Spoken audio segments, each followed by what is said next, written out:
are a divided nation. And what's interesting about Donald Trump is he chose, in his inaugural address, not to reach out beyond his base. But to me, the most radical thing was when he talked about America's role in the world. He said, from now on, it's going to be only America first. Right before that or right after that, he'd given that interview to the London Times where he said NATO was obsolete, the EU is just a vehicle for Germany, it doesn't matter to the US whether the EU breaks up or not, and as a matter of fact, he kind of approvingly talked about it breaking up. That's America's second biggest trading partner.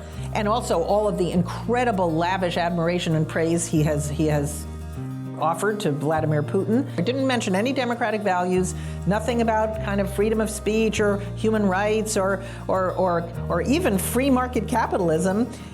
It's just about winning. We've got to make better deals for ourselves. And he said other countries are ravaging our borders, stealing our jobs. Inside the United States, we're waiting to see what he does as opposed to what he says. But around the world, what he says is what matters. That is an extraordinary kind of cramped and transactional view for the greatest democratic superpower the world has ever known. He's going to be making some deals, and let's see how good they are. Yeah. Because I don't think he knows yet how much leverage other countries have.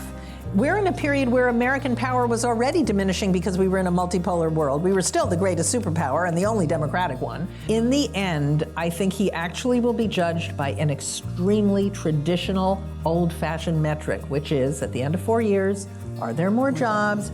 Do people feel more safe?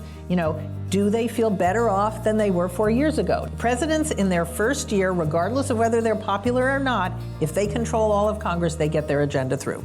What we're waiting for is when the first big difference between him and the Republicans in Congress, comes up.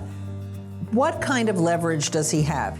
Democrats have to organize, pick some fights in Congress, getting an economic message, which Hillary Clinton did not have, coming up with an effective way to communicate to Rust Belt communities every single day. So, how's it working out for you? How's that America First thing working out for you? Just like the Republicans said all the time, how's that hope and change thing working out for you? Has he brought your factory job back yet or not?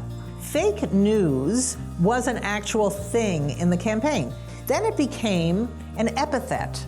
Ooh, fake news, meaning you're saying something I don't agree with. Then there's alternative facts. That's something different. That's when Donald Trump stands up and says 3 million people voted illegally. That's where, journalists come in and, we have to call that out for what it is.